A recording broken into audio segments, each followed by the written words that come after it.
I first want to know, Manny, how has Bible reading and the concept of it changed through the generations? Let's say baby boomers, now to Gen X, millennials, and of course, Gen Z coming up as well. Yeah, good question.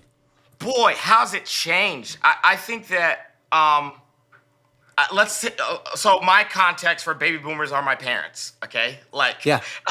my parents are both boomers, and I would say that for both of my parents, like there wasn't like a question of like a separation between what does the text say versus what does the text mean. And I don't know that they were asking like a hermeneutical or exegetical question when it came to the separation between what does the text say versus what does it mean. And Right. I think millennials and Gen Z are asking that question. I think that like what would normally have been found only in seminary, like for 2 generations ago, is now like on YouTube. So I think there's an access to information that is a blessing and a curse. So let's talk about the blessing and let's talk about the curse. Yeah. The blessing of it is that the potential for millennials and Gen Z to be more biblically literate is astronomical. Like we don't have to pay $40,000-$50,000 a year to go to seminary to become biblically literate. The access to that information is now, at our fingertips. That's the blessing. Here's the curse, is that the average person doesn't know how to weed out like good, healthy, what I would say theologically conservative, historical, confessional Christianity from people who just sound smart.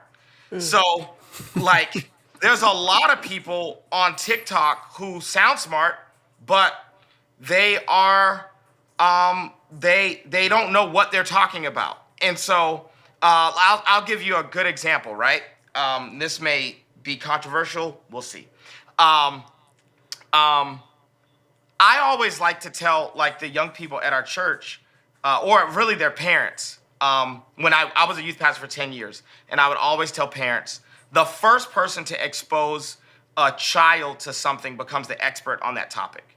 So Wow. the very first person to expose him to sex becomes the expert. So you have a decision to make.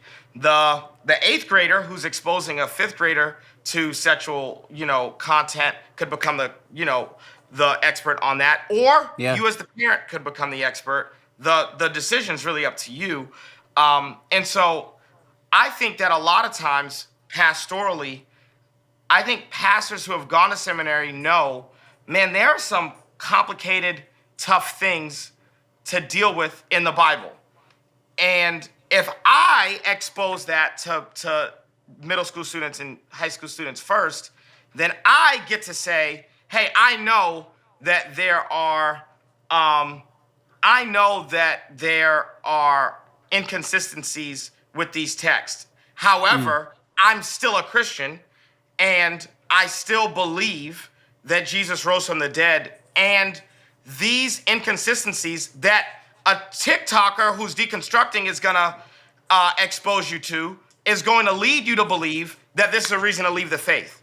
Whereas I'm gonna expose you to this and I'm gonna tell you this is not a reason to leave the faith. If pastors are not honest about, issues in scripture, and I say issues in quotes, then I think what we end up doing is we communicate a couple things. A, we knew and we didn't tell, which means we're hiding things. Or we don't know, which means we're not educated enough to actually be preaching and teaching the word. And so, I used to tell the kids in my youth group straight up, the Bible is not a guide for dating. So we're gonna talk about this dating series, and we're not gonna use the Bible because in the cultural context of the Bible was arranged marriage. There is no dating. And so it would actually really, really, it would be dishonest of me to preach a sermon about Ruth and Boaz and convince you that this is how we should then learn how to date. Because the reality of the situation is you're not trying to marry your uncle and if all I do is I pull out inspirational bits out of the Bible, then I'm prostituting scripture to get amens. And that's not actually, the goal is to actually help people to learn the Bible. Okay, so I'm gonna kind of recap all the things that I said because I kind of went on a stream of No. Let me try, Manny. Let me try. Go ahead. So the thread that I'm taking is this sub theme of credibility. Okay. And Yep. so something that builds credibility is actually accessibility. And so what you're saying is that with young people, sometimes if a TikTok influencer got to them first, Yeah. right, because they were accessible, they're building some level of authority and credibility in that young person's life when it comes to things Right. like maybe TikTok theology or whatever, right? Yep.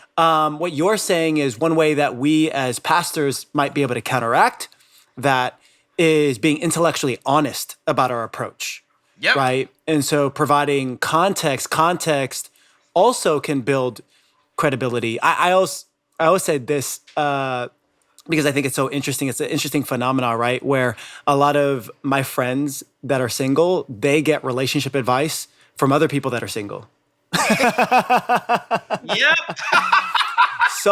So I guess context is one way to build credibility. Historically, when we talk about Boomer, even Gen X, certification, right? So the same analogy of like going to a married person for maybe relationship advice being wise, it would be similar to going to a certified individual, whether it's an ordained pastor or whether it's somebody that's gotten a certification in theology, whatever that certification looks like. What I'm realizing, though, especially for millennials and Gen Z, is that those certifications are meaning less and less. Exactly.